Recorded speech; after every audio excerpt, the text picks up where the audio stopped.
Hola a todos, muy buenas tardes. Nada más déjame checar una cosita. Sí, todo bien. Muy buenas tardes. Pues vamos a continuar con... Bueno, vamos a continuar. Apenas vamos empezando el curso. Nada más una cosita. Sí, porque voy a platicar... No tenía intenciones de platicar del último problema más que lo que les puse en la publicación de Facebook, del problemita este. ¿Sí? Pero me va a servir para introducir brevemente algo de lo que tenemos que platicar, ¿sí? Entonces mato a dos pájaros de un tiro y se acabó. ¿Se acuerdan de ese problemita? ¿Sí? Por cierto, espero que también hayan visto en Facebook que les puse una prueba como diagnóstica. Son puros problemas de programación estructurada, ¿va? Entonces, en teoría, yo entiendo que la práctica puede ser diferente, ¿sí? La cosa es que si la práctica es diferente, entonces están en un enorme problema. En teoría, deberían poder hacer los problemas que les puse en la prueba diagnóstica sin ningún inconveniente. Tampoco digo que les queden todos en la primera, pero no debería haber absolutamente ningún problema en que les queden eventualmente, ¿va? Entonces, les sugiero que hagan esa prueba. Yo les puse en la publicación que es completamente opcional, ¿sí? Y que no... En términos de puntos no ganan nada si no la... Bueno, no ganan nada si la hacen, pero tampoco pierden nada si no la hacen, más que práctica, tal vez, ¿sí? Entonces, déjenme decirlo así con todas sus letras. Si hay algún alumno que no pudiera, o sea, que lo intente, pero no puede resolver los problemas de la prueba diagnóstica simplemente porque no tiene el nivel de programación necesario para poder resolver esos problemas, va a ser prácticamente imposible que pase el curso, ¿sí? Porque prácticamente todo el curso va a ser programar, las tareas, programas, exámenes, programas. Entonces, cualquier alumno que no haya podido o que vaya a intentarlos pero no pueda con esos cuatro problemas, va a ser esencialmente imposible pasar el curso. Entonces, es una muy buena idea que vayan checando desde una vez esos problemitas, y por supuesto que si tienen alguna pregunta me pueden mandar correo, ¿sí? Yo generalmente contesto correos muy rápido, así que si tienen dudas, alguna cosa así, me pueden mandar correo, siéntanse en completa libertad de hacerlo, ¿va? Muy bien. Entonces vamos a platicar brevemente de este problemita que habíamos visto la vez pasada, ¿sí? Suma sobre arreglos completos. Y voy a enseñarles básicamente voy a explicar lo que dije en el post de Facebook. Por un lado tenemos un código que dio tiempo límite, ¿sí? Déjame, mejor aquí, como tengo que usar un zoom muy grande, no me va a servir sacar la captura de pantalla, porque en la captura de pantalla con el zoom que quiero no va a salir todo. Entonces, déjame quitar eso del stdio y déjame dejar el código importante, ¿sí? Y déjame le bajo el volumen. El código importante de la parte lenta es esto, ¿sí? Versión lenta. Y el código importante de la versión rápida, ¿sí? De hecho, esto lo puedo escribir en ese momento, ¿sí? O sea, es prácticamente lo mismo, ¿sí? Se supone que primero me dan el tamaño del arreglo que voy a manejar. Luego me dan cuántos números le voy a sumar a todos los elementos del arreglo. Luego me dan el arreglo, ¿sí? Y la diferencia importante entre el código de la izquierda y el código de la derecha es que en el código de la izquierda, cada vez que me dan un número, ¿sí? Ahí lo que tenemos en int actual, scanf actual y luego viene un for, ¿sí? Esta parte, todavía no la modifico, pero sería esa parte. El int actual, scanf actual y un for. El código lento lo que hace es, cada vez que me dan un número, va y se lo suma a todos los elementos del arreglo. Me dan otro número, voy y se lo sumo a todo el mundo. Me dan otro número, voy y se lo sumo a todo el mundo, ¿sí? Entonces, si el arreglo es muy grande y además me dan una bola de números, ¿sí? Yo en esta parte, pues, visito todo el arreglo, y si me dan otro número lo vuelvo a hacer, y si me dan otro número lo vuelvo a hacer. Esa parte va a consumir mucho tiempo, ¿sí? En su curso de algoritmos y estructuras de datos, debió quedar claro, bueno, más o menos claro, digámoslo, las propiedades que tienen un código rápido de un código que va a ser lento, ¿sí? O al menos de forma intuitiva. Esta parte deberían haber logrado formar una intuición de, no, esa parte va a ser muy lenta. ¿Por qué? Porque si el arreglo es muy grande y se me dan muchos números, entonces esta parte va a tardar bastante. Y eso es lo que pasa en OmegaOp cuando lo mandan y les dice tiempo límite excedido, ¿sí? Aquí lo que ocurre es que el código, hay que decirlo, el código está bien, el código es correcto. Si OmegaOp dejara mi código ejecutándose todo el tiempo que fuera necesario, mi código estaría bien, me hubieran dado 100%, ¿sí? El detalle aquí es que también en los problemas OmegaOp van a encontrar esta tablita, ¿sí? Y hay dos cosas que nos van a interesar: el límite de tiempo por caso y el límite de memoria, ¿va? Generalmente es lo único que va a importar. Y esto lo que significa es que mi programa no solamente debe ser correcto, sino que debe acabar en un tiempo corto, ¿va?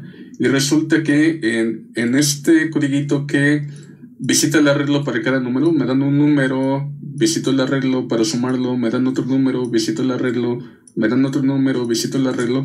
Esta parte va a tardar mucho, ¿sí? La idea para acelerarlo es muy sencilla. Como al final del día yo le tengo que sumar todos los números a todos los elementos, cada vez que me dan un número simplemente lo voy acumulando en un total, ¿sí? Fíjense que en este momento no me estoy yendo a visitar todo el arreglo, me estoy esperando a que me digan todo lo que tengo que sumar, ¿sí? Y ya cuando finalmente sé todo lo que tengo que sumar y ya lo tengo todo sumado en una variable auxiliar, ahora lo que hago es simplemente imprimir el equivalente del elemento original del arreglo, pero más el total que tengo que sumar.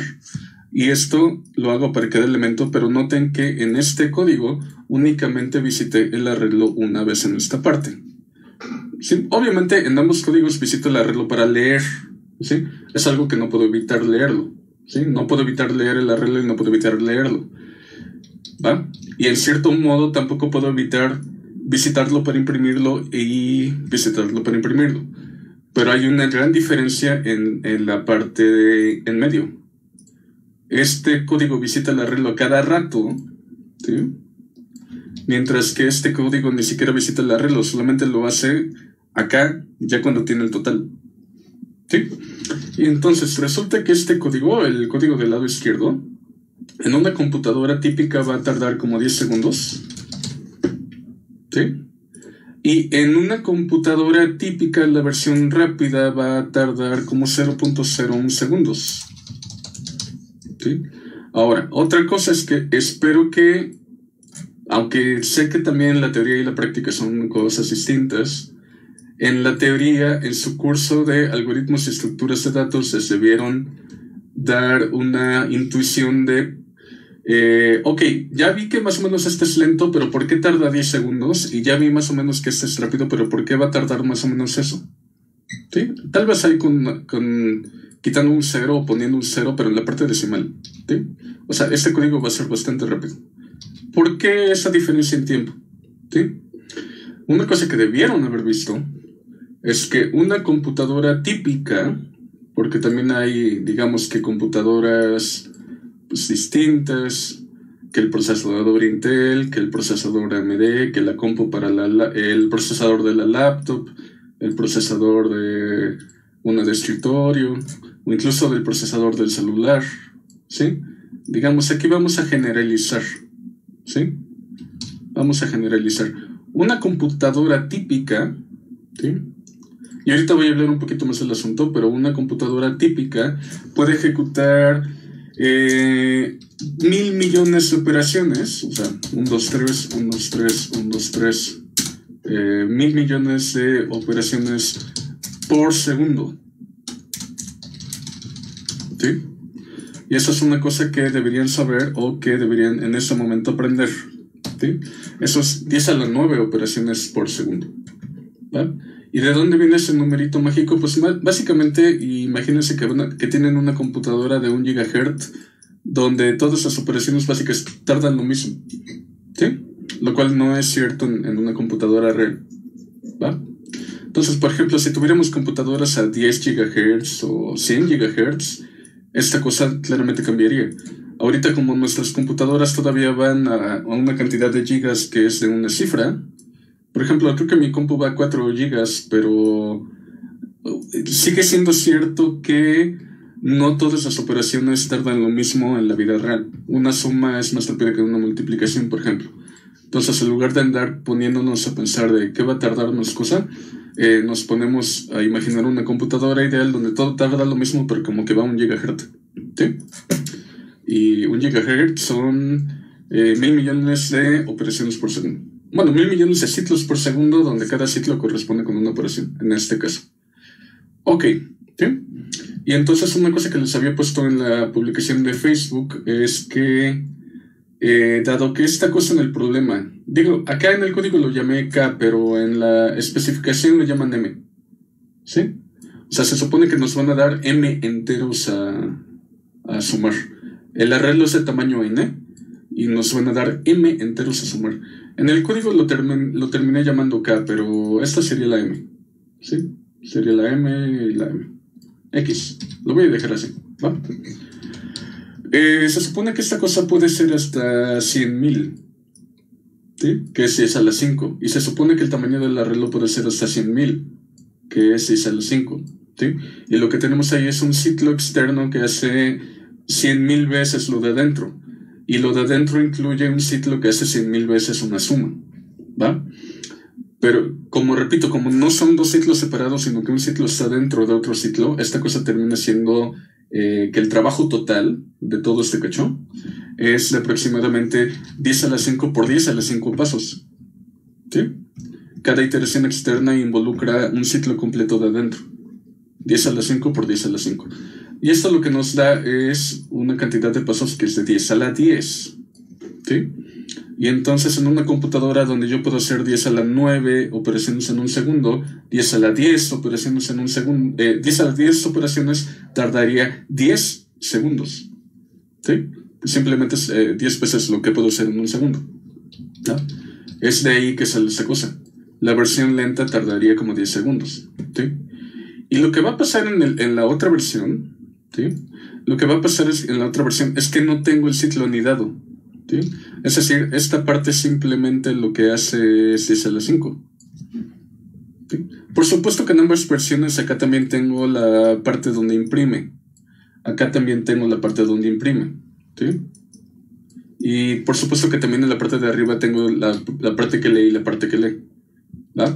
Pero aquí, en este caso en concreto, lo que diferencia es que la versión de la izquierda tiene ahí un par de ciclos anidados donde cada uno va a tardar un buen, y la versión de la derecha no, ¿va?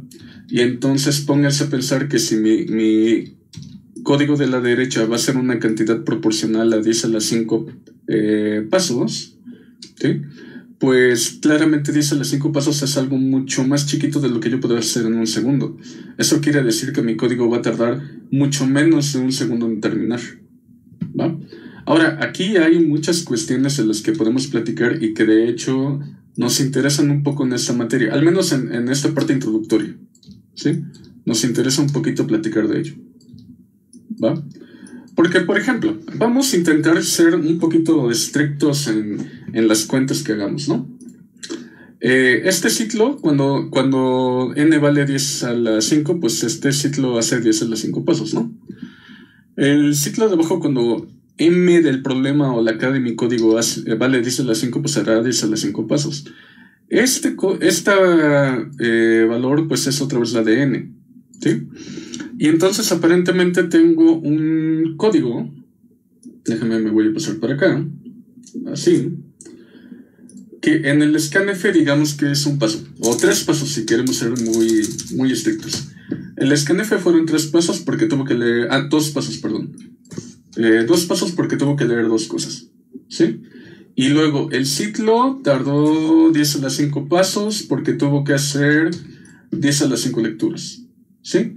Y luego el ciclo de abajo tuvo que hacer 10 a las 5 iteraciones, pero en cada iteración tuvo que hacer 2 pasos, que es la lectura y la suma, digamos, ¿sí? Y en el ciclo de abajo lo que estamos haciendo son 10 a las 5 iteraciones, donde cada iteración tiene que ser, por ejemplo, dos pasos, que es la suma, ¿sí?, del elemento actual más el total acumulado y aparte la impresión, ¿va? Digamos que estamos intentando ser un poquito más detallistas en la suma de las operaciones, ¿sí? Y entonces lo que tenemos aquí es 10 a la 5 más 2 por 10 a la 5 más 2 por 10 a la 5. Y entonces lo que tenemos acá es un 5 por 10 a la 5, ¿sí?, más el 2 de allá, ¿sí?, más el 2. Por supuesto que esto es menor, ¿sí? Esto es menor que 10 a la 6, ¿sí? Porque en particular, pues 10 a la 6 es igual a 10 por 10 a la 5, ¿sí? Y acá lo que tenemos es que en esta cuenta medio fea que hice tenemos un 5 por 10 a la 5, ¿sí? Ahora, por ejemplo, si nosotros sabemos que la computadora, ¿sí?, déjame, me paso para acá otra vez, ahí está, y déjame quito ese 1 GHz gigante. Si nosotros sabemos que la computadora puede hacer 1000 millones de operaciones en un segundo, una computadora típica, ¿sí?, ¿cuánto tiempo me tardará en hacer, por ejemplo, 10 a la 6 operaciones? No 10 a la 9, sino 10 a la 6, ¿sí? Y eso es muy fácil, porque si 10 a la 9, ¿sí?, 10 a la 9 es un segundo, ¿sí?, 10 a la 9 es un segundo, pues 10 a la 8 es 0.01, ¿no? 0.01 segundos.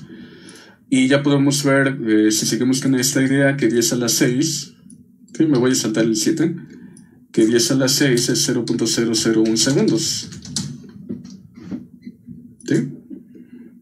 Claramente, si hago muy poquitas operaciones, pues entonces mucho menos de lo que necesito para tardarme un segundo, pues entonces mi código tardará mucho menos que un segundo, ¿no? Es intuitivo lo que debería pasar ahí. Ok.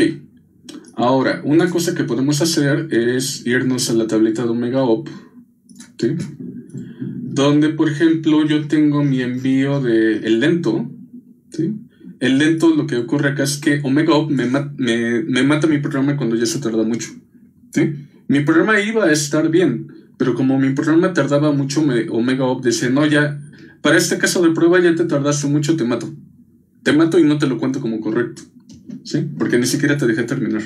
Para el siguiente caso de prueba te seguiste tardando mucho, entonces te mato el programa y te lo cuento como incorrecto. Aunque hubieras estado bien, no te dejé terminar, etc, etc, etc. Entonces, para los casos chiquitos sí acabó, pero para los casos grandes, OmegaOp me mató el programa.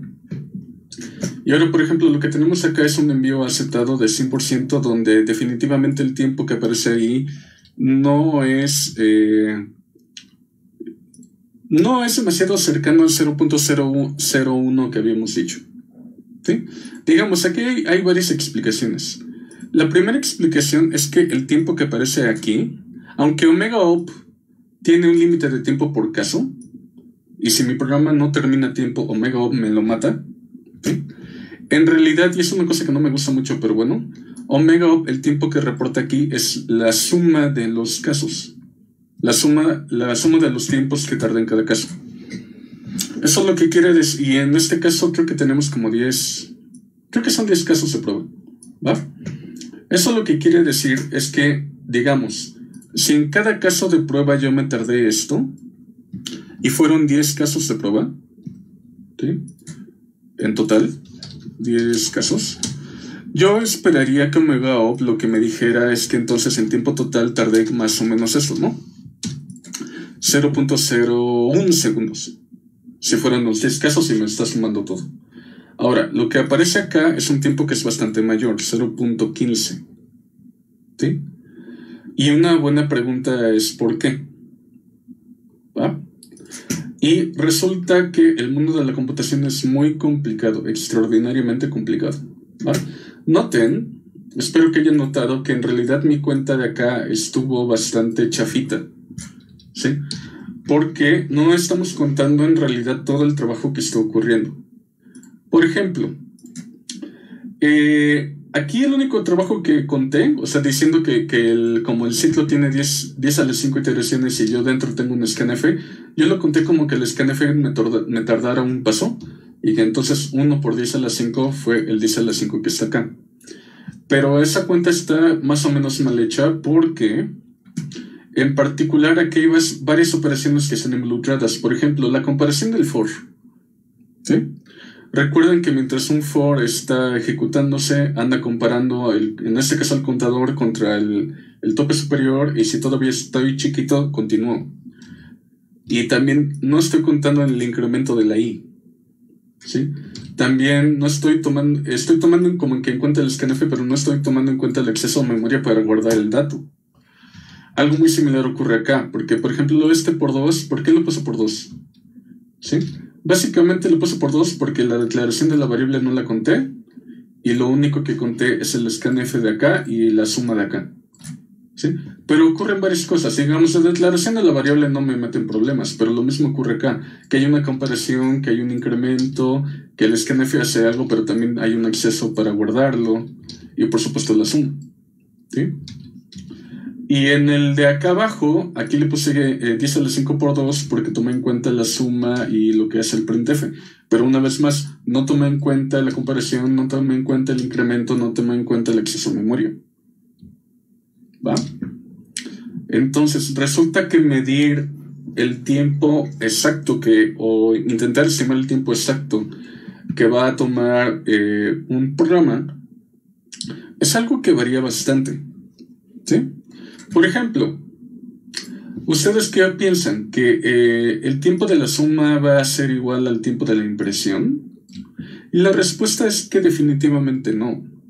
¿Sí? Porque, por ejemplo, esta es una suma inocente, pero esta es una llamada función. ¿Sí? Esta es una suma inocente, pero esta es una llamada función. ¿Va?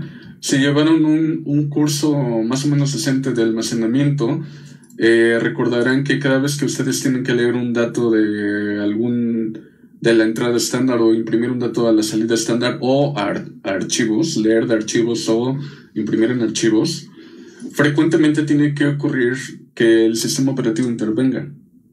¿Sí? Y resulta que el sistema operativo pues es un programa de la computadora que, como tiene que atender a todo el mundo, cuesta bastante trabajo que nos atienda a uno. ¿Sí? O sea, imagínense que el sistema operativo es un programa que tiene ahí una cola gigante de programitas que quieren que los atienda el sistema operativo. ¿Sí? Entonces, cuando ustedes piden que les atienda el sistema operativo, en realidad su programa se forma a esperar a que el sistema operativo te logre atender. ¿Sí? Entonces, resulta que analizar este código para intentar determinar con cuentas así sacadas de la manga, más o menos qué tan rápido va a ser el código, resulta que esta cuenta está muy lejos de la realidad. Esta cuenta, el modelo de costos que estamos manejando en este caso no está ni cerca de eso. Y esto también lo debieron haber visto en almacenamiento. ¿Sí? En almacenamiento y estructuras de archivos debieron haber aprendido que una cosa es lo que nosotros vemos ahí del código bien bonito, pero otra cosa es el modelo de costos que ocurre realmente. ¿Sí? Los accesos a memoria son carísimos. Los accesos a un archivo con un FSIC son extraordinariamente caros. ¿Sí?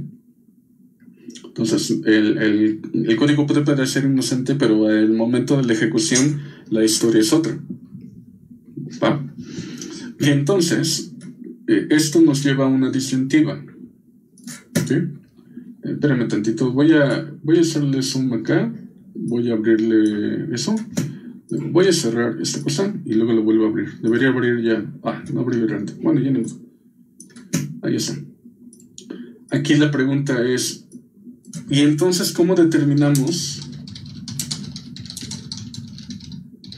cuánto va a tardar el programa? ¿Sí? Por ejemplo, digamos, aquí voy a aventar algunas cifras. Una suma se puede hacer en un ciclo de reloj, pero generalmente una multiplicación tarda como 4 ciclos de reloj y además depende del procesador. ¿sí? Generalmente todos los procesadores actuales buscan que una suma se pueda hacer en un ciclo, pero ya depende mucho de la marca del procesador y todo. Por ejemplo, la multiplicación, ¿cuánto va a tardar? ¿Sí? Una división tarda como 30 ciclos de reloj, ¿sí? Un acceso a memoria tarda entre, por ejemplo, 5 y 300 ciclos de reloj. Y eso idealmente también lo debieron haber visto en almacenamiento, ¿sí? Si está en la caché del procesador, tarda poquito. Si tienen que ir a esta RAM, tarda muchísimo, ¿va? Y, por ejemplo, ¿qué otra cosa?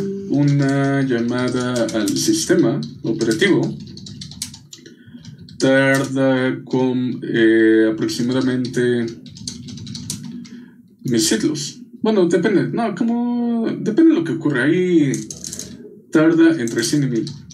¿Sí? Ciclos. ¿Va? La conclusión de todo esto es que determinar cuánto va a tardar el programa, ¿sí?, va a ser una carita triste gigante. Porque mejor ni lo hacemos. Bueno, ahí me quedó la boca horrible. Lo voy a dejar eso. Y le voy a cambiar los ojitos. Mejor no lo hacemos, ¿sí? Mejor lo que hacemos, o lo que al menos vamos a hacer en este curso, es contar cuántas operaciones de algún tipo se ejecutan, ¿sí?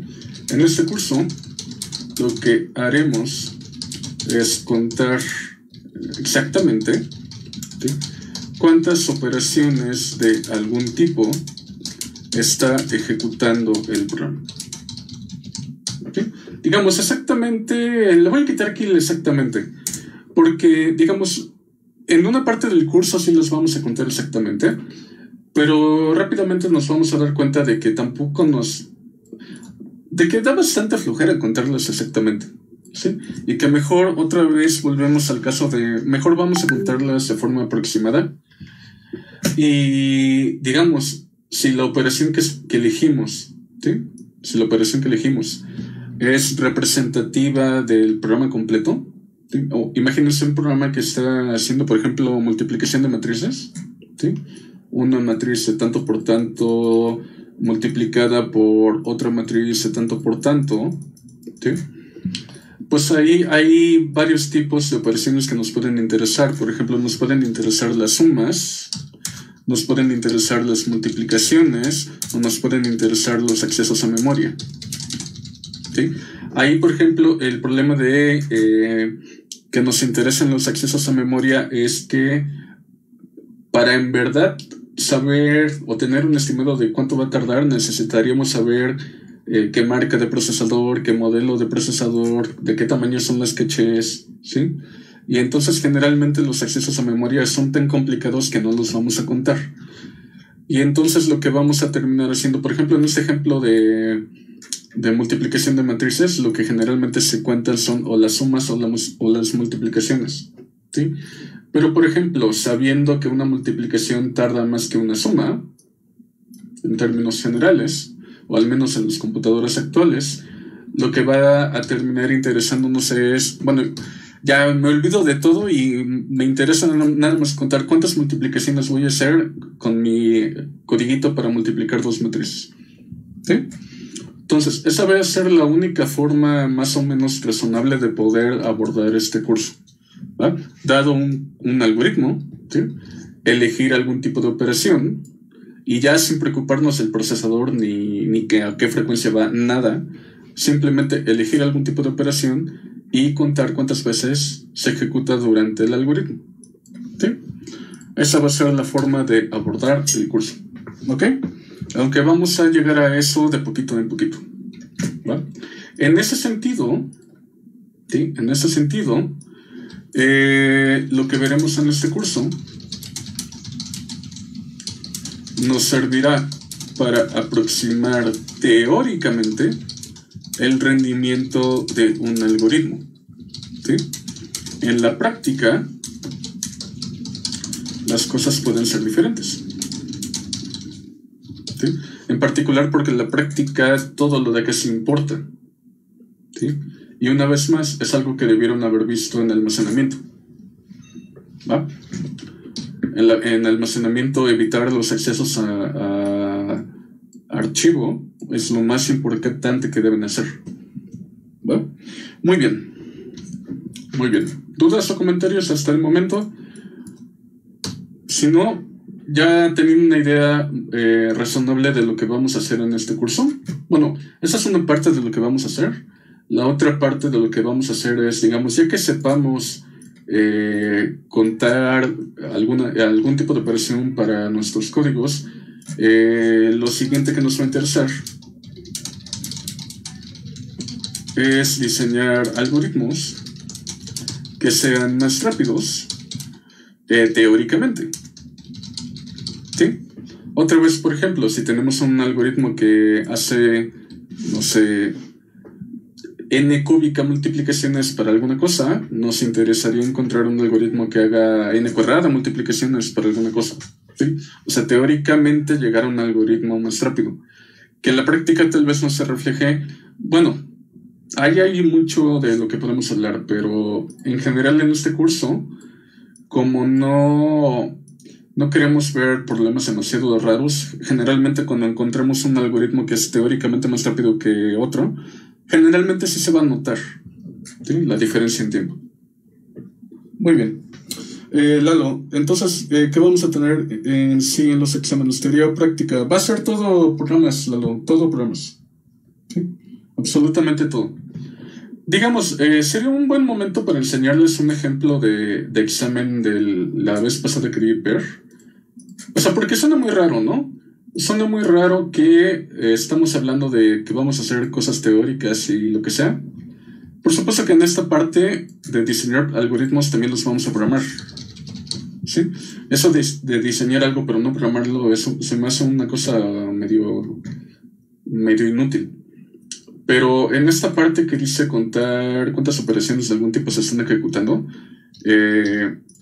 les puedo enseñar un ejemplo de lo que fue un examen de trimestres anteriores. Creo que fue en almacenamiento, ¿no? ¿Cuándo fue el primer PER? 2020 y fue el primer PER. Hace tanto tiempo seguimos en PER. Por ejemplo, si tienen... les puedo enseñar esto. Mejor lo voy a buscar en Omega Op y se los paso, ¿no? Para no pasarles el link al examen. Déjenme buscarlo. Todos los problemas. Ahí está. ¿Sí?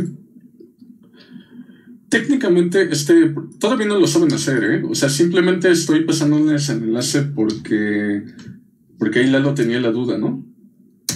Y esta es una forma en la que pueden abordar una pregunta aparentemente teórica o una pregunta de hazlo, lo tienes que hacer en el cuaderno porque son matemáticas y quién sabe qué demonios vaya a salir. Pero básicamente en este problemita lo que te dicen, hay una fórmula rara, la tienes que desarrollar por una técnica que se llama sustitución repetida. Ya que le desarrolles vas a encontrar unos valores que salen en la fórmula desarrollada, y ya que sabes cuáles son los valores que salen en la fórmula desarrollada, haz un programa que lo imprima. ¿Sí? Entonces, al final del día, el examen fue un programa porque tenían que escribir un programa que imprimiera los valores, pero el trabajo real que tenían, el trabajo real del examen era sacar un cuaderno, desarrollar la fórmula, y ya que tenían la fórmula desarrollada, entender lo que está pasando, y ya que lo habían entendido, pasarse al programa e imprimir lo que tenía que sacar. ¿Va? O sea, hice una cosa muy rara para poder evaluarlos mediante un programa, aunque la pregunta fuera rara, de matemáticas. ¿Sí? Pero bueno, eso es un ejemplo. ¿Va? Este enlace que les acabo de pasar es un ejemplo de examen, pero ahorita no lo saben hacer, así que ni se preocupen. Es simplemente por si tenían curiosidad y para responder la pregunta. ¿Ok? Muy bien. Quique, siempre que lo que se busca es que sea logarítmico, pues depende, Quique. Porque en este curso vamos a ver algoritmos que de fuerza bruta, que por ejemplo tardan tiempo factorial, y tal vez lo mejor que puedes hacer es bajarlo a tiempo cuadrático o alguna cosa por el estilo, o incluso bajarlo a tiempo 2n, donde 2 a la n, es más chico que n factorial. ¿Sí? En general. Tal vez para valores chiquitos de n no, pero en general 2n tarda menos. Por ejemplo, para 30, 2 a la n es mucho más chiquito que n factorial. Entonces, los casos en los que llegábamos a cosas logarítmicas en general en esta materia no va a ocurrir, ¿sí? Esta materia vamos a ver algoritmos que son bastante más complicados, ¿sí? Cuando uno lo ve, uno dice, bueno, ¿y cómo demonios voy a hacer esto? Uno llega al algoritmo de fuerza bruta y dice, ok, ya tengo el algoritmo de fuerza bruta, pero tarda muchísimo. Y ahora la pregunta es, ¿y cómo lo hago para que sea más rápido que eso? ¿Va? Esa materia es muy complicada. En fin. Muy bien. Vamos a continuar. Ah, maldita cosa. Espérame tantito, que ya martos. A ver. Guardar, no sé, ahí está. Ya, lo que sea. Cerrar. Abrir. Ah, otra vez. Ahí luego veo qué es, pero bueno. Muy bien. Lo siguiente. ¿Sí? Entonces, esto para que se vayan imaginando lo que vamos a hacer. ¿Sí? Vamos a contar operaciones de algún tipo. Aproximar teóricamente el rendimiento de un algoritmo usando esta cosa. Y diseñar algoritmos más rápidos. ¿Va? Lo siguiente. Bueno, Lalo, ese problema en realidad no es complicado, pero ya que sabes de qué demonios trata el tema. ¿Sí? A mí me ha pasado que de repente me ponen problemas de matemáticas muy raros donde ni siquiera le entiendo la pregunta. ¿Sí? Pero eventualmente esa pregunta no debería ser demasiado complicada, ya que habíamos visto los temas. Muy bien. Entonces, lo siguiente que tenemos que platicar en particular para poder abordar esto, ¿sí? Es lo siguiente: problemas e instancias. ¿Sí? Sí, vamos a dejarlo así. En este curso tenemos que ver las cosas de forma un poquito formal, al menos al inicio. ¿Sí? Y lo que tenemos que distinguir es entre un problema y una instancia. ¿Sí? Y entonces ahorita, en lugar de dar definiciones, déjenme poner un ejemplo, ¿va? O dos ejemplos. Por ejemplo, problema. ¿Sí? Problema. Dado un entero no negativo, bueno, un dado natural, n, calcular n factorial. ¿Sí? Ahora, eso sería como que la descripción de un problema. La descripción de un problema en términos computacionales. Me dan una entrada, ¿sí? Y lo que me piden es realizar un cálculo y obtener algún valor, ¿sí? Por ejemplo, o realizar alguna tarea. Una instancia, ¿qué es? ¿Sí? Una instancia es cuando me dicen n igual a, por ejemplo, 4. ¿Sí? Entonces, aquí lo que necesito que distingan es lo que es un problema y lo que es una instancia del problema. ¿Va? El problema generalmente se describe en términos generales. ¿Sí? Entonces, déjenme aquí ya, habiendo visto primero el ejemplo, ahora déjenme intentar ponerlo en palabras. ¿Sí? Una descripción de un cálculo, ¿sí? O trabajo computacional que se debe realizar o que se desea realizar, ¿sí? Mientras que las instancias es, bueno, que se desean realizar en términos de una entrada, ¿sí? Mientras que una instancia es el valor específico para la entrada. ¿Sí? Ok, y entonces, por ejemplo, podemos platicar de otro problema. ¿Sí? Ahorita vamos a dar un problema y una instancia. Quique, profe, entonces tenemos que enfocarnos más que nada en escribir, por así decir, algoritmos correctos que sean rápidos y ligeros. Claro, Quique. La parte de algoritmos correctos se supone que desde programación estructurada ese era el objetivo, ¿sí? La parte de que sean eficientes se supone que en algoritmos y estructuras de datos ese era el objetivo, ¿sí? Aquí digamos que la principal diferencia de programación estructurada era correctitud. ¿Sí? Algoritmos y estructuras de datos era correctitud más eficiencia. En ese sentido, análisis y diseño de algoritmos sigue siendo correctitud más eficiencia, pero por un lado se ve la parte formal, ¿sí? Y por el otro lado también se ven problemas muy raros. Problemas raros que no son de búsqueda y ordenamiento. ¿Sí? Ustedes podrían decir que algoritmos y estructuras de datos es una materia donde se ve correctitud y eficiencia. Bueno, la parte de correctitud la vienen trayendo desde programación estructurada, aunque de forma intuitiva. ¿Sí? En algoritmos y estructuras de datos sigue siendo la cosa como intuitiva. ¿Sí? Y más que nada los temas se concentran en la parte de búsqueda y ordenamiento. ¿Va? Mientras que algoritmos y estructuras de datos ya llega a la parte formal y con problemas raros que no son ni de búsqueda ni de ordenamiento. ¿Vale? Por supuesto que de repente hablaremos en ejemplos de búsqueda binaria, de ordenamiento por mezcla o cosas así, pero rápidamente pasaremos a otro tipo de problemas un tanto curiosos. ¿Va? Muy bien. Entonces, no lo voy a borrar porque me gusta cómo quedó, pero lo voy a sacar un poquito de la vista. Lo voy a poner por acá.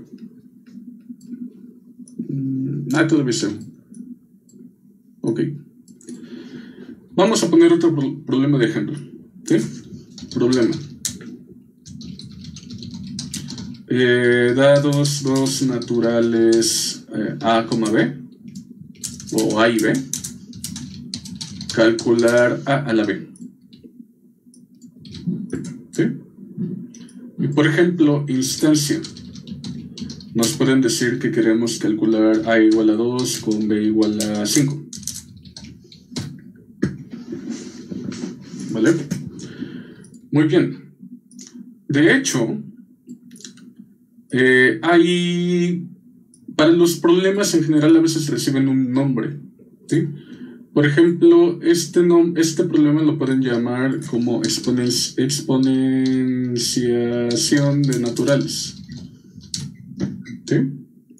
Y aunque no voy a abundar demasiado por el momento, tal vez en un ratito platique más este problema de exponenciación de naturales, o tal vez me quede acá, que es simplemente cálculo de factorial.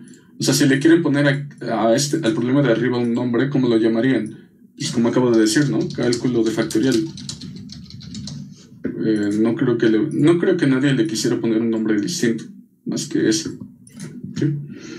Pero quiero hacer acá hincapié en la importancia de definir el problema. ¿Sí? Porque, por ejemplo, para todos nosotros, ¿sí?, debería ser bastante fácil calcular la respuesta a este problema, bueno, a esta instancia, perdón, la respuesta a esa instancia de ese problema mentalmente, o incluso ya casi de memoria. ¿Cuánto es 2 a la 5? ¿Sí? ¿Cuánto es 2 a la 5? Y eso lo podemos hacer con 2 por 2 por 2 por 2 por 2. Si lo queremos hacer mentalmente, 2 por 2, 4 por 2, 8 por 2, 16 por 2, 32. Es decir, 2 a la 5 es igual a 32. ¿Sí? Y fíjense que en general, ¿sí?, cuando nos piden calcular un natural o al otro natural, si fuéramos suficientemente buenos haciendo multiplicaciones mentalmente, no habría demasiado problema con poder resolver cualquier instancia que nos den. ¿Sí? De hecho, esto hasta lo podríamos programar con un código muy sencillo, algo así como int, lo voy a llamar potencia. Aquí le voy a llamar potencia, int a, int p. ¿Sí? Y entonces aquí podríamos tener, por ejemplo, res es igual a 1. Aquí es importante empezar en 1 porque si empiezan en 0, cualquier multiplicación que hagan ya valió. Y entonces for int es igual a 0 y menor que b más c, res por igual a, ¿sí? Y aquí simplemente return res, ¿no? Digamos, aquí estoy ignorando el hecho de que tal vez los valores de A y de B sean muy grandes y no quepan en un int. Eso no importa para este ejemplo, ¿sí? Aquí lo único que importa es que, por ejemplo, cuando me dan 2 a la 5, yo tengo que hacer 2 por 2 por 2 por 2 por 2. O en este caso, A por A por A por A por A. 5 veces. Y tengo que devolver el resultado. ¿Va? Es decir, para este problema es bastante natural llegar a este código, ¿sí? Ahora voy a poner un problema, ¿sí?, donde ya no queda claro bien cómo hacerlo. Digamos, para la gente que es muy buena en matemáticas, tal vez les quede claro cómo hacerlo. Pero noten que la dificultad del problema, a pesar de que es muy parecido, al menos al momento de escribirlo, o de platicarlo, de describirlo, mejor dicho, hasta el nombre se parece. Noten que la forma de resolverlo es completamente distinta y mucho más complicada que el problema de arriba. O sea, ahora imagínense este problema de exponenciación de reales. Problema. Dados los reales, x y y, calcular x a la y. ¿Sí? Y ahora imagínense que alguien les dice instancia. Pues ahora quiero que x valga, y no sé, alguna cosa así, y que y valga alguna cosa así, o sea, con y negativo, y aparte con parte decimal, ¿sí? Por supuesto que nosotros, sabiendo manejar la biblioteca del lenguaje, pues lo único que hacemos es pau de x, y. Pero imagínense que eso fuera trampa, ¿sí? Imagínense que lo que les dicen es, no puedes usar la biblioteca porque eso ya lo tiene hecho. O sea, haz un código que lo calcule, ¿sí? Y entonces noten cómo una pequeña variación, ¿sí?, una pequeña variación donde acá eran naturales y acá eran reales, y lo que me piden es esencialmente calcular lo mismo, pero nada más cambia el tipo del número, cambia la dificultad del problema drásticamente, ¿sí? Es un problema completamente distinto, ¿va? Pero bueno, afortunadamente este problema no lo vamos a ver porque no tiene mucho valor en este curso, ¿sí? Pero noten la sutil diferencia en la descripción del problema y la enorme diferencia en la dificultad del problema, ¿va? Vamos a platicar de los de acá, ¿sí? Y en particular vamos a platicar, por ejemplo, ahorita vamos a platicar de este, que yo creo que es incluso más sencillo que exponenciación de naturales, ¿sí? Vamos a platicar de cálculo de factorial. Bueno. Ahora, digamos que vamos a decir para nosotros cuál es la definición de factorial, ¿sí? La definición de factorial, vamos a decir que es 1 por 2 por 3 por etc. por n, ¿sí? De hecho, esto da pie a una cosa que le podemos llamar el planteamiento iterativo, ¿sí? Espero que, al igual que, por ejemplo, el código se parece mucho acá al de potencia, ¿sí? Nada más que es factorial. Espero que nadie tenga problemas en plantear un código iterativo que calcule n factorial, ¿sí? Por ejemplo, int factorial. ¿Sí? Y entonces la cosa es así como int res es igual a 1. ¿Sí? Una cosa que acá debemos tomar en cuenta es que por definición 0 factorial es 1. ¿Sí? Digamos, esto lo voy a poner acá. ¿Va? Es una definición. 0 factorial es 1. Y ya n factorial ya es 1 por 2 por 3 por lo que falta. ¿Ok? Entonces lo voy a poner aquí. Le voy a poner su cajita. Muy bien.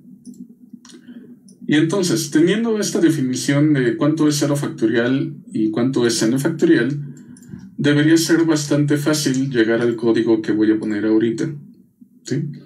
Una vez más empezamos en 1, ¿sí? Y por ejemplo podemos hacer esto, ¿sí? For int es igual a 1, lo puedo hacer, no pasa nada. Y menor o igual a n, más i, res por igual i, return res. ¿Sí? Ahora, una cosa que va a importar en este curso, y va a importar mucho, nada más déjenme les enseño un tantito el calendario de este curso. ¿Sí? Hay un tema que va a importar mucho. Por supuesto que la iteración va a seguir siendo importante, pero en este curso tienen que aprender a dominar recursión. ¿Sí? Recursión la ven desde acá. ¿Sí? Recursión la ven desde algoritmos y estructuras de datos, pero en particular ven recursión en esa parte porque para algunos algoritmos de ordenamiento y para algunas estructuras de datos como árboles binarios, la recursión es muy útil. ¿Sí? En cambio, en esta materia, recursión la vamos a ver, pero la vamos a aprender a dominar. Yo creo que nadie, tal vez me equivoque en esto que voy a decir, pero yo creo que nadie, al terminar algoritmos y estructuras de datos, siente en verdad que domina al 100% recursión. ¿Sí? Y si hubiera alguien que domina al 100% recursión, pero nunca ha visto los temas que se dan en esta materia, yo creo que rápidamente cambiaría de opinión. ¿Sí? Recursión es una técnica sumamente general, ¿va? Y en particular, acá vamos a hablar de recursión, acá vamos a hablar de recursión, acá todavía vamos a hablar de recursión, aquí hay una cosa que se llama ecuaciones de recurrencia que habla de recursión, acá hay una cosa que se llama teorema maestro para ecuaciones de recurrencia, ahí se habla de recursión, aquí se habla de divide y vencerás, que es una aplicación de recursión, divide y vencerás, divide y vencerás, divide y vencerás, búsqueda con retroceso, que es recursión, subproblemas repetidos en divide y vencerás, recursión, algoritmos de recursión con memorización, programación dinámica, que es básicamente, hace lo mismo que acá, pero quítale la recursión, y algunas cosas por acá. Bueno, aquí ya no hay tanto. Pero en particular, en este curso, la parte de recursión es sumamente importante. ¿Sí? Y entonces, va siendo hora que platiquemos de algoritmos recursivos. Y en particular, este problema que estoy planteando, bueno, que estoy describiendo acá, que es el cálculo de factorial, tiene dos planteamientos naturales. ¿Sí? Por supuesto que el planteamiento iterativo podemos llegar directamente de la definición que di acá, ¿no? Que 0 factorial es 1 y que n factorial es 1 por 2 por ta. Pero, por ejemplo, también podemos hacer un planteamiento recursivo del mismo problema. ¿Sí? Y lo que va a pasar acá es una cosa interesante. Recursivo. ¿Sí? Digamos, quisiera poner acá abajo el código. Déjame aquí acomodar un poquito. ¿Sí? Digamos que este es el que nosotros decimos que ya está bien, ¿no? Que por definición es eso y que ya está bien. Y ahora, a lo que me gustaría llegar es un planteamiento recursivo, ¿sí? Que calcule exactamente lo mismo. ¿Va? Y ahora, por ejemplo, podemos decir acá, vamos a repetir la primera parte que es 0 factorial es 1, porque de alguna forma tenemos que resolver el caso de 0. Y la parte de n factorial es igual a que tiene que hacer empleo de recursión. ¿Sí? Emilio, exacto. Este curso es el curso de recursión a la brava. ¿Sí? Muy bien. N factorial es igual a qué. ¿Sí? Y ahora, seguramente esto se lo saben de memoria, pero ahorita vamos a filosofar un poquito al respecto. ¿Sí? N factorial, hay una definición que lo que me dice es que n-1 factorial por n. ¿Sí? En el caso general. Muy bien. Y ahora, por ejemplo, teniendo ese planteamiento recursivo de allá arriba, que quién sabe si esté bien, digamos, spoiler, si está bien, pero antes del spoiler, quién sabe si está bien.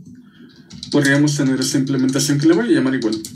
Obviamente no pueden coexistir ambas en el mismo programa porque estarían repitiendo la definición de la función con el mismo nombre y con los mismos parámetros, pero la voy a llamar igual, ¿sí? Int factorial. Y entonces, si queremos formar lo que dice allá arriba, la cosa sería if n es igual a 0, ¿sí?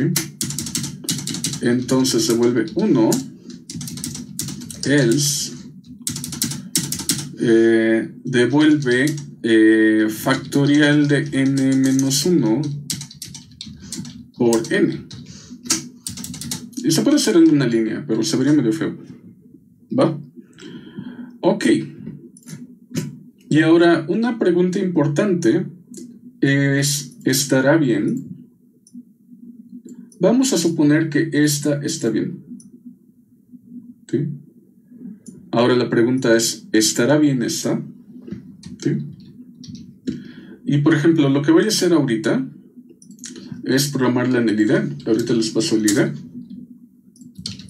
No me voy a tardar mucho. Obviamente cuando la programa en el IDE tengo que ponerles nombres distintos. Déjenme, me meto a la de profesor.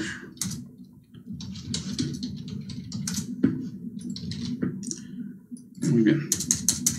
Entonces déjenme, voy a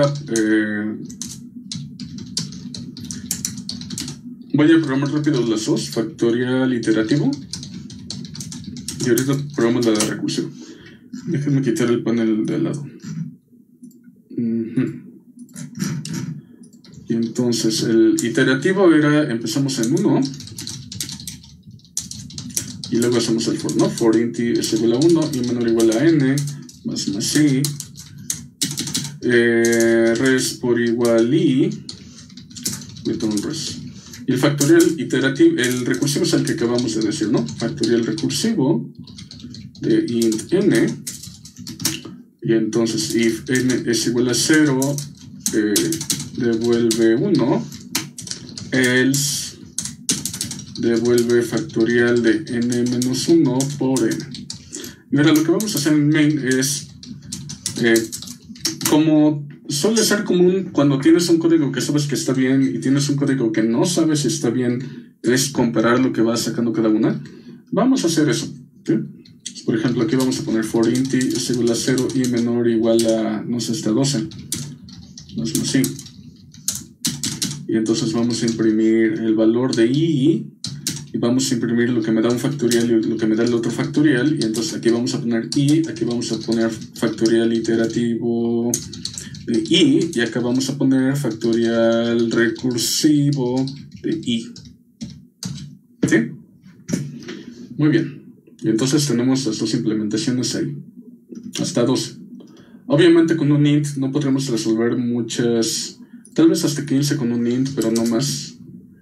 15 ya no. Yo creo que 13 más o menos. 13 ya no. En un int ya no. Entonces estuvo bien que eligiera 12. ¿Sí? 12 se va a acabar. Fácil. Sí, fácil.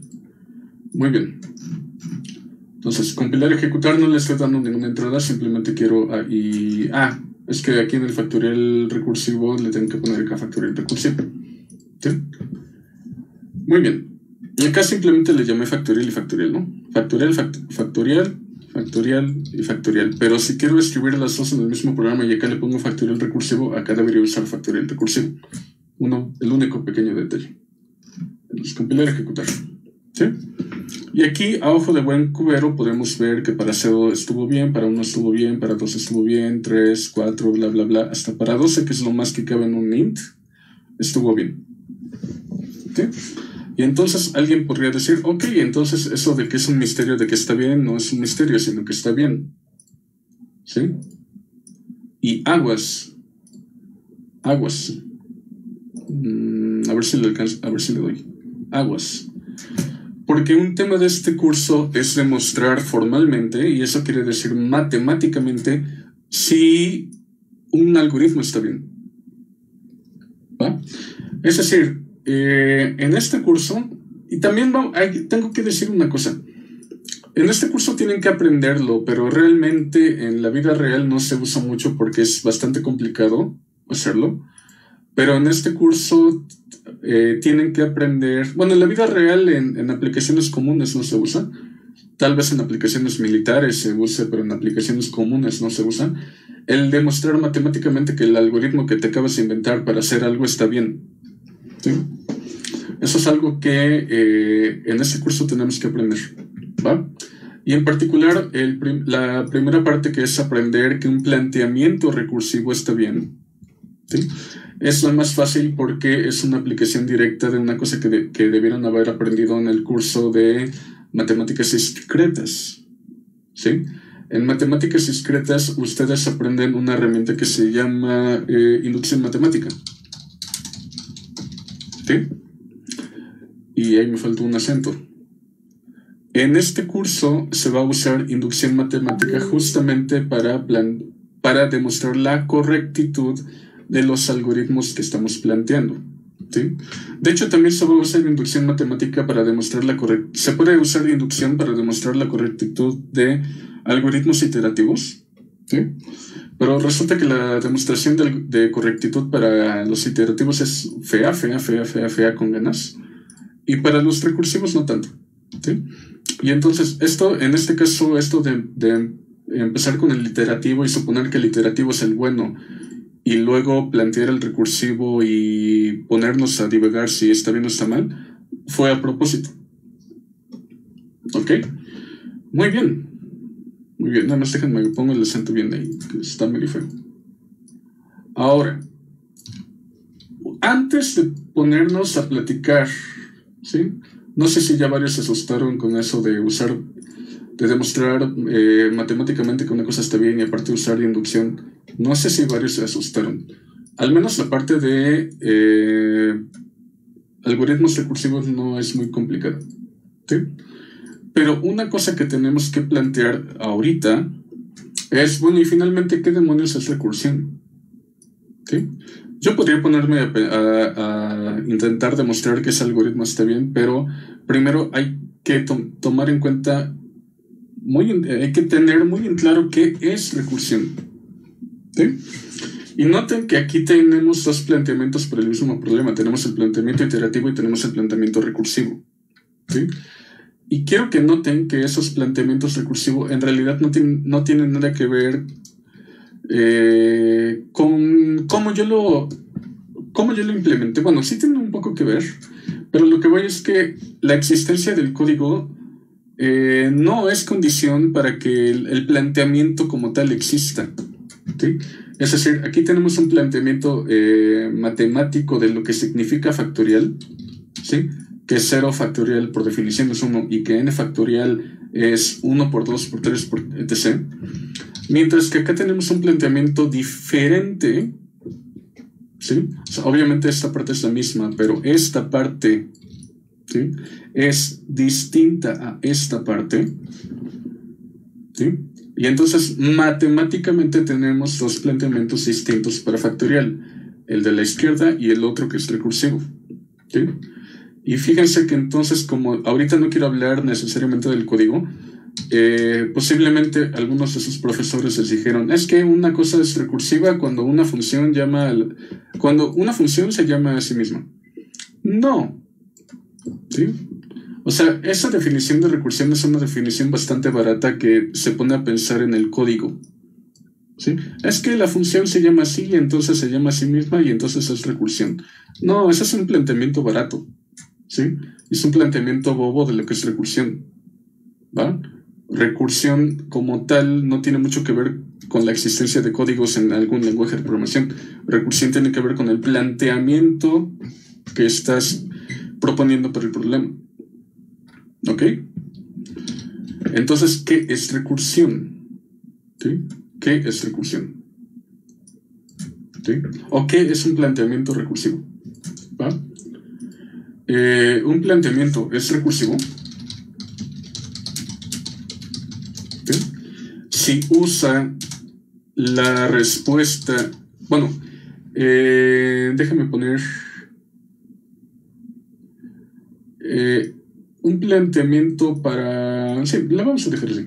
Un planteamiento es recursivo, ¿sí?, si usa la respuesta de subinstancias de una instancia dada, ¿sí?, para calcular la respuesta de la instancia dada, ¿sí? Entonces, aquí quiero hacer énfasis en el empleo de este planteamiento, pero con una instancia en particular, ¿sí? Porque aquí habla que la instancia dada y que la instancia dada y que subinstancias de la instancia dada, ¿sí? O de instancias más fáciles que la instancia dada, ¿sí? Esta es otra forma distinta de decirlo esto. Y de hecho lo voy a cambiar esa parte. Más que subinstancias, lo voy a poner instancias más sencillas, ¿sí? Instancias más sencillas que una instancia dada. ¿Sí? Para calcular la respuesta de la instancia dada. Está muy repetitivo, pero ahorita que pongo un ejemplo de una instancia en particular, acuérdense que la instancia es un valor en concreto, ¿sí? Va a quedar más claro, ¿sí? Entonces vamos a pasar del planteamiento a una instancia en particular, ¿sí? Y entonces, por ejemplo, 5 factorial. ¿Va? 5 factorial, según el planteamiento que tenemos allá, termina siendo 4 factorial por 5, ¿sí? Y de hecho, déjenme, voy a volver a reescribir esta parte. En particular, es nada más ese cachito. Entonces, son planteamientos recursivos si usan la respuesta de instancias más sencillas del mismo problema, ¿sí? Para calcular la respuesta de una instancia dada. Así quedó además mucho más bonito, ¿sí? ¿Por qué estoy reescribiendo o por qué decidí reescribirla? Porque quiero hacer énfasis en una frase que acabo de poner y que hace ratito no estaba y que considero que es importante que esté, ¿sí? O sea, esta parte ya estaba, instancias más sencillas, pero la parte importante es esta, del mismo problema, ¿va? Aquí en el planteamiento recursivo, ¿sí? Ustedes pueden pensar que este planteamiento lo que me dice es que, en términos muy medio tontos, pero que siguen siendo ciertos, es que para saber, en un planteamiento recursivo, ¿sí? Planteamiento recursivo, es que para saber calcular factoriales, necesito saber calcular factoriales, ¿sí? Es decir, observen aquí como el yo querer calcular 5 factorial ahora me avienta al mismo problema. El cálculo de un factorial me tiene en su planteamiento recursivo el cálculo de otro factorial, ¿sí? Es decir, si yo estoy acá en cálculo de factorial, ¿sí? El planteamiento recursivo lo que hace es aventarme otra vez al mismo problema, ¿sí? Para yo saber calcular factoriales, necesito saber calcular factoriales, ¿vale? Pero hay una distinción muy importante entre la parte de acá y la parte de acá. O sea, ambos hablan del mismo problema, calcular factoriales. Pero lo importante es que si esta es la instancia original, la que acá estoy llamando la instancia dada, ¿sí? Si esta es la instancia que en verdad me interesa, ¿cuánto es 5 factorial? Lo importante aquí es que en el planteamiento recursivo necesito calcular un factorial, pero necesito calcular un factorial de algo que resulta ser más fácil de resolver. Es decir, necesito saber calcular un factorial, pero de un número más chiquito, en este caso de 4. ¿Sí? Por supuesto que sería bastante tonto, o sea, no me daría ninguna información decir que 5 factorial es igual a 5 factorial, ¿sí? Es que no sé cuánto vale 5 factorial. Dime cuánto vale. 5 factorial vale 5 factorial. Pues sí, pero es lo mismo y no me estás diciendo cuánto vale, ¿va? En el planteamiento de acá, cuando yo lo planteo de forma recursiva correctamente, el problema original, bueno, la instancia original me delega al mismo problema, pero de una instancia que en teoría debe ser más sencilla de resolver, ¿sí?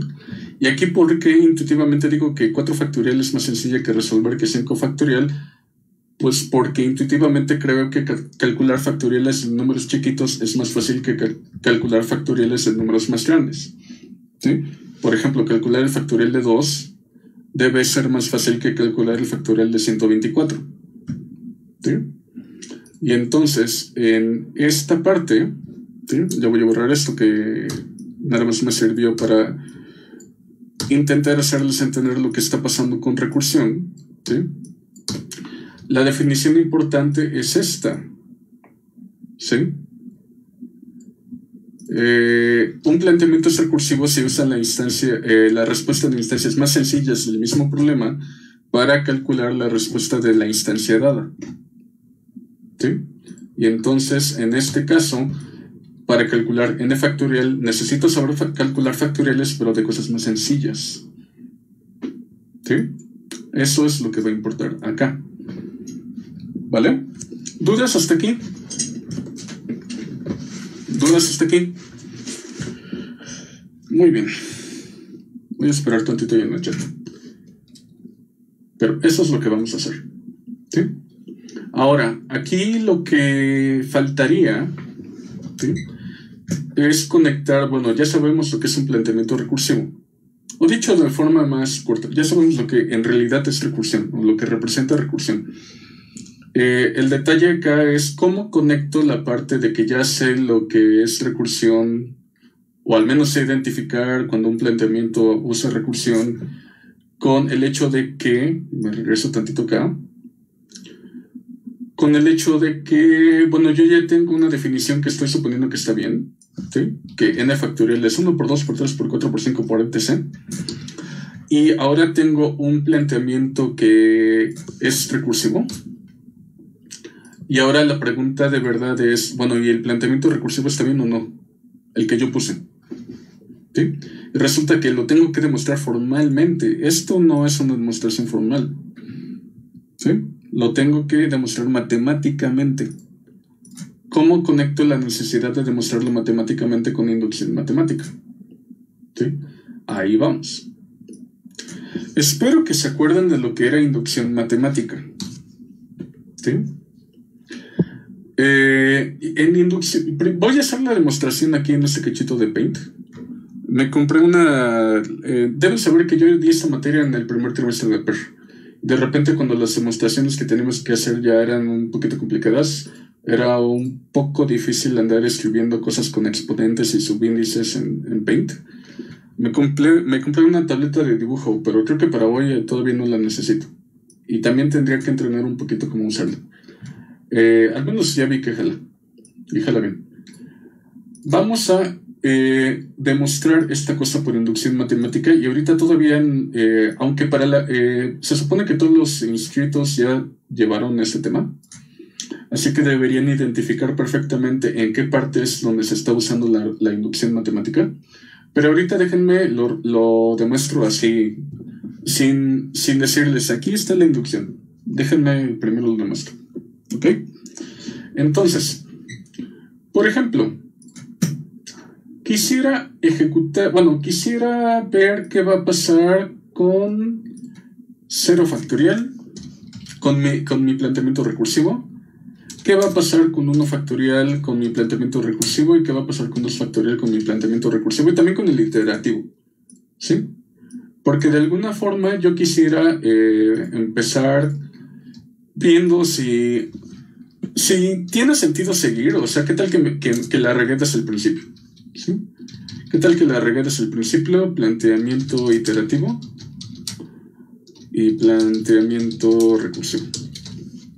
Si la regué desde el principio no tiene caso seguir, ¿sí? Y entonces, déjenme, de hecho yo creo que esto lo voy a hacer en otra parte, ¿sí? Lo voy a hacer en otro Paint. Entonces, tenemos esta cosa y déjenme copiar el planteamiento recursivo. De hecho, no voy a copiar el código. Lo que voy a hacer es copiar las cositas estas, nada más. Entonces, tenemos ese planteamiento recursivo y déjenme ponerle el título acá arribita, ¿sí? Y tenemos el planteamiento iterativo, le voy a quitar la cajita y le voy a quitar la flecha. O sea, este es el que suponemos que está bien. Le voy a dejar la flecha acá, de hecho. Pero ese es el que suponemos que es el mero bueno, ¿sí? El que no tiene lugar a dudas de que está bien. O sea, porque así se define y se acabó. ¿Va? Entonces, tenemos ese planteamiento iterativo, ese planteamiento recursivo, Y ahora vamos a hacer una pequeña tablita para ver qué sale de cada lado. ¿Sí? Por ejemplo, en el planteamiento iterativo me dice que por definición 0 factorial es 1. En el planteamiento recursivo me dice que por definición 0 factorial también es 1. Ok. Entonces al menos el 0 factorial ambos coinciden, ¿no? O sea, la idea es aquí reproducir lo que está saliendo acá, de que coincide. Nada más que, para bien o para mal, no lo debo hacer simplemente con esta tablita, porque esta tablita ya tuvo involucrado un programa. ¿Sí? De repente hay algunas demostraciones matemáticas que usan lo que un software genera, pero no necesitamos ese tipo de herramientas en este curso. En este curso se supone que debe bastar usar matemáticas y ya. ¿Va? Y entonces todo lo haremos de forma simbólica. Entonces, 1 factorial, según la definición del iterativo, 1 factorial es 1 por... y luego lo demás, pero de hecho el último número es justamente el n. Y entonces resulta que 1 factorial en realidad es 1. ¿Sí? Ahora, en el planteamiento recursivo, lo que me dice acá es que 1 factorial es 1 menos 1 factorial por 1. ¿Sí? Y aquí lo que voy a tener que hacer es desarrollarlo, porque entonces esta cosa lo que me va a dar es 0 factorial. Digamos, aquí ya le voy a quitar los paréntesis, pero se supone que dentro del paréntesis está un 1 menos 1, y me da 0. Y esta cosa es 0 factorial por 1. Ahora, noten que yo ya había visto que 0 factorial era 1 y que lo tenía bien en mi planteamiento recursivo. Y entonces 0 factorial es 1 por 1, pues me da 1. Eso quiere decir que la cosa está bien. ¿Sí? Coincide con el iterativo. Y ahora vamos a ver el de 2 factorial, que según el planteamiento iterativo es 1 por 2, y resulta que esa cosa da 2. ¿Sí? Y según el planteamiento recursivo, 2 factorial es 2 menos 1 factorial por 2, y resulta que esa cosa, el 2 menos 1 pues me da 1, y esa cosa termina siendo 1 factorial por 2. Ahora, el 1 factorial yo ya sabía que lo tenía bien y que valía 1, y entonces esa cosa es 1 por 2, y esa cosa me da 2. ¿Sí? Y entonces yo podría seguir aquí con verificando algunos casos más de que coinciden. ¿Sí? Pero eventualmente necesito llegar a una demostración general. ¿Sí?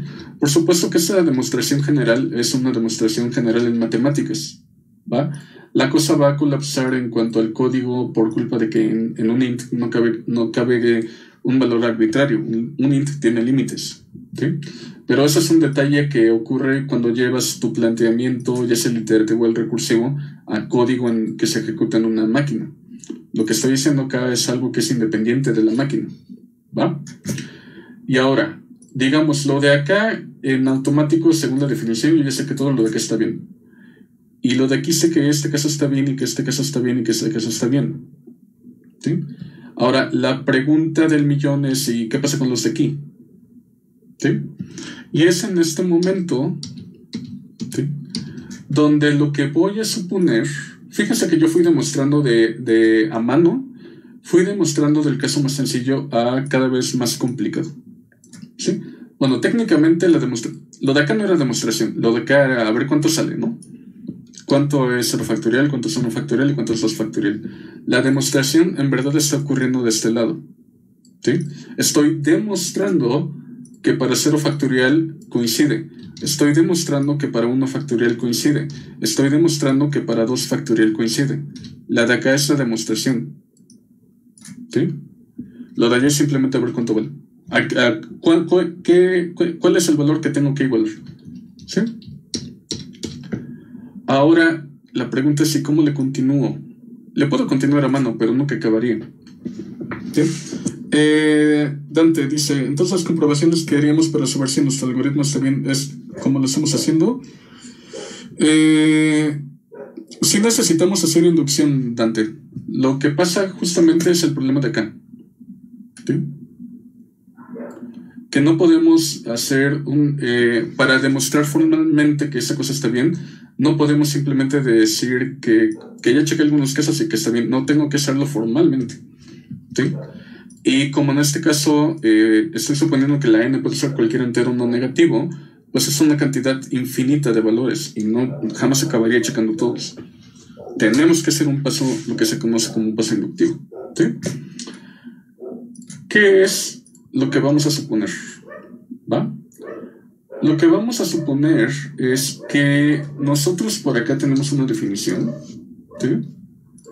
Donde la definición es 1 por 2 por 3 por etc por n. ¿Sí? Ahora, vamos a ver cuál es la definición de acá. 1 factorial es igual a n menos 1 factorial por n. ¿Sí? El paso inductivo que en este caso voy a hacer, de hecho déjenme quitar esa cosa, ¿sí? Va a ser el siguiente. Vamos a suponer, ¿sí? Noten que supuestamente yo estaba haciendo la demostración de acá para acá, ¿no? Pero en esta parte, ¿sí? Iba así. Ahora, lo que vamos a suponer es que n menos un factorial, ¿sí? En el planteamiento recursivo daba la respuesta correcta. ¿Sí? Fíjense que hasta este momento no lo hemos verificado, en particular porque los únicos valores que hemos verificado son valores concretos. ¿Sí? ¿Qué valores hemos verdaderamente verificado?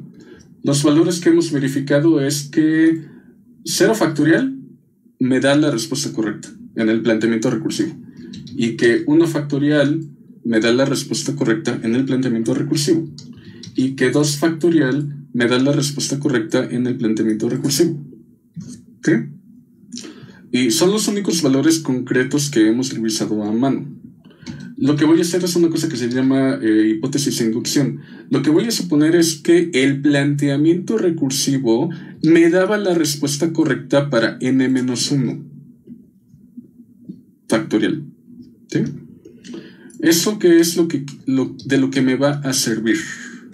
Y ya con esto terminamos por el día de hoy. ¿Sí? Déjenme, me paso para acá intentando tapar el iterativo por el momento. ¿Va? Ahora, se supone que tengo esto. ¿Sí? Lo que tengo en el planteamiento recursivo que n factorial me da esa cosa. Ahora, por hipótesis de inducción, que es simplemente yo creo que eso me voy a imaginar que va a ocurrir, voy a suponer que en el planteamiento recursivo esta cosa me lo daba bien. ¿Sí? Y eso lo que quiere decir es que si esta parte está bien, en realidad esa parte la puedo sustituir por lo que yo sé que también está bien, que es el 1 por 2 por 3 por hasta el n-1. ¿Sí? O sea, si en verdad mi planteamiento recursivo estaba bien aquí, ¿sí? Daba la respuesta correcta para el valor ese, yo perfectamente lo puedo reemplazar por esa cosita. ¿Sí? Algo que coincide en el valor, ¿sí? De lo que está bien.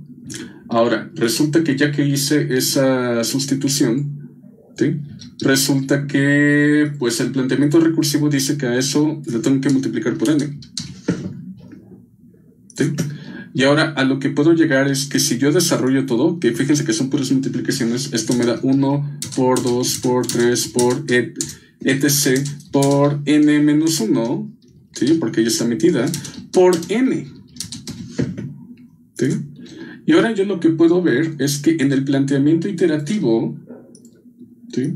En el planteamiento iterativo, yo precisamente había dicho que en el planteamiento iterativo la respuesta correcta era todos los números del 1 por 2 hasta la n. ¿Sí? Digamos, aquí simplemente exhibía el n-1 como metiche, pero yo podría pensar que está incluido en estos puntitos, y no ponerlo, y resulta que coinciden. ¿Sí? Es decir, suponiendo que el caso de abajo estaba bien, ¿sí? Pude demostrar que el caso de arriba también está bien con esta sustitución. ¿Sí? y darme cuenta de que mi planteamiento recursivo logra terminarlo correctamente. ¿Va? Esta es una demostración por inducción de que mi planteamiento recursivo está bien. Y si se fijan, es prácticamente inducción matemática. Pero vamos a hacer muchos más ejemplos. ¿Va? Este es el ejemplo como que el más sencillo que se puede hacer. Vamos a hacer un poquito más y algunos un tanto más abstractos. ¿Vale? Muy bien. ¿Comentarios o algo? Si no, ya nos vamos. Aguas con esos grupos de WhatsApp. No los puedo evitar a que los hagan, pero si se andan copiando códigos sí me puedo dar cuenta y eso terminará siendo una fea NA. Digamos, se va a borrar, pero las NAs los atoran. ¿Sí? Muy bien. ¿Dudas? Si no, ya nos vamos. De hecho, ya me pasó un minutito. Ok, pues bueno. Cuídense todos. Ahí estamos en contacto. Intenten hacer la prueba diagnóstica para ver cómo van. Y pues nos vemos. ¿Vale? Checa las notas, Dante. En las notas hay ejercicios. ¿Sí? Hay ejercicios y también están las respuestas a los ejercicios. ¿Vale? Muy bien. Cuídense todos. Saúl, ¿se demuestra el planteamiento, no el código? Exactamente. En general no vas a demostrar nunca que el código está bien. Porque te tendrías que meter a ver qué pasa con el int y todas las cosas. En general lo que demuestras es que el planteamiento está bien. Cuando demostremos correctitud de iterativos, vamos a demostrar correctitud de pseudocódigo, no de código C. ¿Va? Cuídense a todos, nos vemos. Bye.